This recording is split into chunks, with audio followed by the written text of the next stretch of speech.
मैं हूं नदीम इकबाल और आप है कंज्यूमर टीवी के साथ। अगर एंडी और क्रिस्टीन बलूचिस्तान में होते तो अब तक मार दिए जाते। सीडीए गल्फ कंट्री में नहीं जा रही प्लॉट ट्रांसफर के लिए। और तीसरी खबर है, क्या पार्लियामेंटेरियंस टैक्स पेयर्स को वैल्यू फॉर मनी दे रहे हैं? तो पहली खबर की तरफ चलते हैं। पिछले दिनों अमेरिका के अंदर एक वाकया हुआ जहां पे बहुत बड़ा म्यूजिकल शो था और उसमें जो किस कैमरा है वो स्नीक करते हुए गया एक जगह पे, तो उसने एक कपल को कैप्चर किया जो इंटीमेट्स पोजीशन में खड़े हुए थे। और पता चला कि वो जो शख्स था उसका नाम एंडी बायरन था, जो सीईओ था एक कंपनी का, और जो वो खातून थी वो क्रिस्टीन कैबॉट थी। और ये दोनों शादीशुदा थे और जो एंडी है उनके बच्चे भी थे।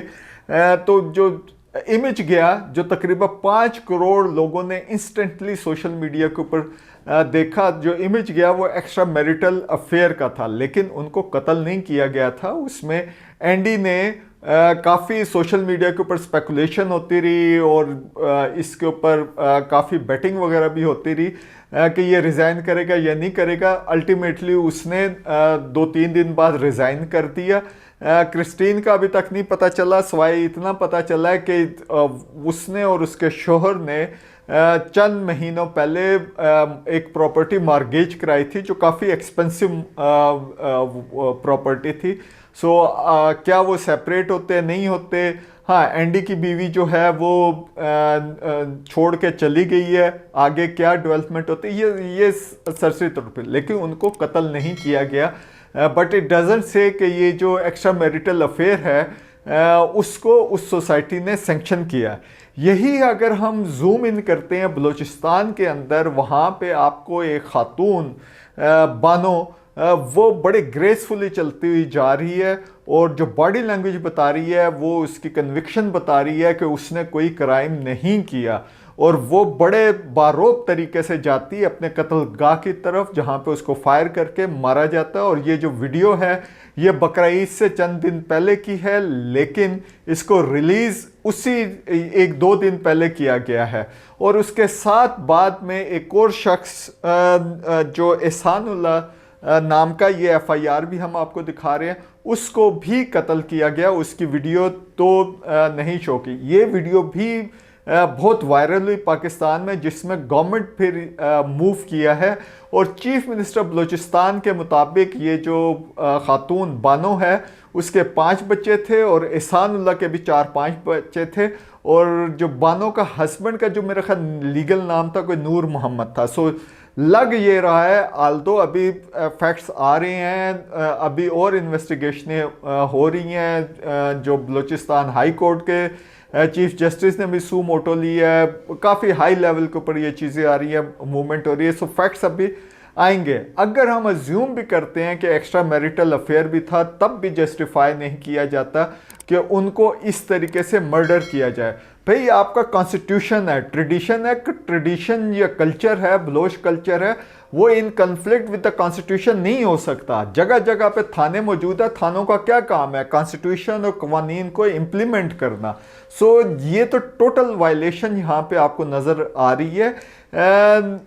और ये जो ऑनर किलिंग के या इज्जत के नाम पे कत्ल के जो वाक़े हैं, और ये कहा जाता है कि जी हमारा ट्रेडिशन ऐसे है, आपका ट्रेडिशन ऐसा है, तो कानून तो ऐसा नहीं है। तो ये टेरिबल जो सिचुएशन है ये, अगर यही बानो और एहसानुल्लाह अमेरिका में होते तो उनके साथ इस किस्म की कोई चीज़ नहीं होती। स्पेकुलेटिव है, एक्स्ट्रा मैरिटल अफेयर है। क्या उनको, अगर उनके खिलाफ कोई पुलिस केस होता तो क्या होता? इस तरह की तो कोई चीज़ें साबित करना भी काफ़ी मुश्किल है। ये दिमाग की इख्तरा जो है ये काफ़ी ज़्यादा नज़र आ रही है। लेकिन बहरहाल कत्ल तो किसी तरीके से जस्टिफाई नहीं किया जा सकता, और ये बेसिक जो है फंडामेंटल राइट है पाकिस्तान के कॉन्स्टिट्यूशन में, बल्कि कॉन्स्टिट्यूशन शुरू ही यहीं से होता है। दूसरी खबर की तरफ चलते हैं। हमने चंद दिन पहले आपको बताया था कि सीडीए के 3 मेंबर टीम गल्फ कंट्री में जा रहे हैं, जो वहाँ पे एक प्लॉट को ट्रांसफ़र करेंगे। अब नई खबर आ रही है कि जो, क्योंकि इसमें फॉरेनर्स इन्वॉल्व हैं, जो ख़रीदने वाला भी और बेचने वाला भी है, तो ये जो टीम है अब नहीं जा रही, क्योंकि जो 1948 का लॉ है वो इजाज़त नहीं देता फॉरेनर्स को पाकिस्तान में ज़मीन ख़रीदने का। और इसके जो फॉलो अप में नोटिफिकेशन भी जो इशू हुआ हुआ है 1984 का है।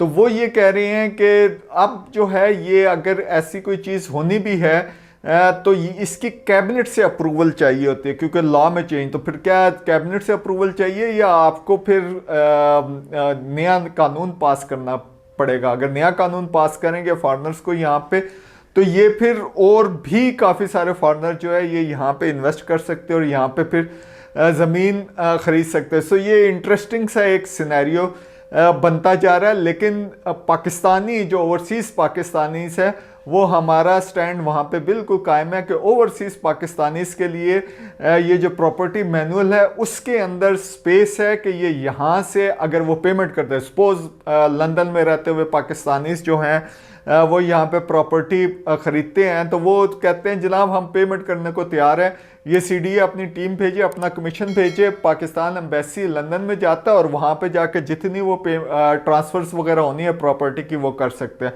सो ये तो एक सिंपल सा इन्होंने रास्ता बता दिया है वहाँ पे। और ये जो जहाँ पे नहीं हो सका, ये तकरीबन 3 एकड़ का प्लाट है चक शेजात में, जो गल्फ कंट्री के किसी एम्बेसडर ने, नाम काफ़ी सीक्रेट रखे गए हैं, ये बताए भी नहीं जाते।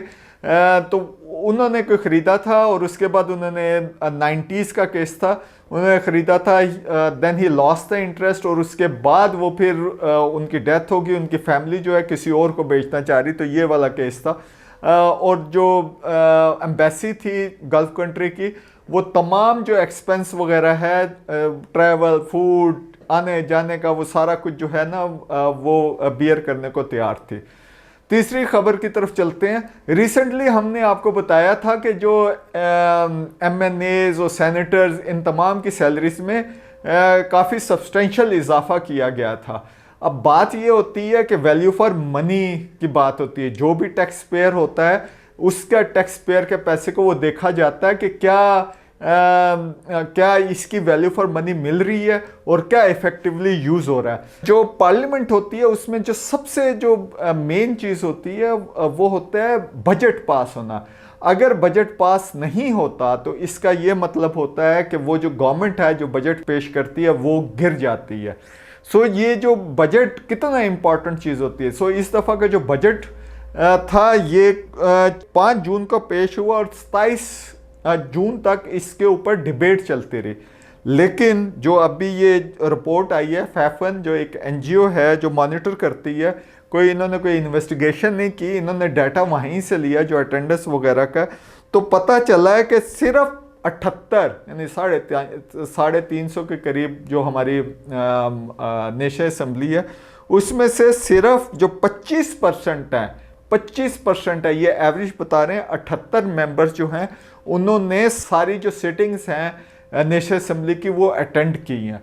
यानी ये देखें 75% का तो इसमें इंटरेस्ट भी नहीं आया। MNAs भी लगता है कि खबरें पढ़ते हैं अखबार में और उसी इशू के ऊपर थोड़ी सी डिबेट वगैरह कर दी। हाँ, जो पहले वाला था जो पहला जिसके अंदर फाइनेंस मिनिस्टर ने जो बजट पेश किया था उसके अंदर जो अटेंडेंस थी वो 93% थी। सो ये इतना मोटा डॉक्यूमेंट है, हम आपको दिखा रहे हैं, ये वेबसाइट के ऊपर पड़ा हुआ finance.gov.pk के ऊपर, इतना बड़ा। इसकी तो एक लाइन के अंदर इतनी डिबेट होनी चाहिए थी। आपके जो कॉन्स्टिट्यूंसीज है वहाँ तक पैसा कैसे जाना है, सारी चीज़ें हैं, इस डिपार्टमेंट में फेडरल गवर्नमेंट ने क्या करना है, इसमें क्या करना, इसकी तो थ्रेड बेयर जो है ना आपको डिस्कशन होनी चाहिए थी।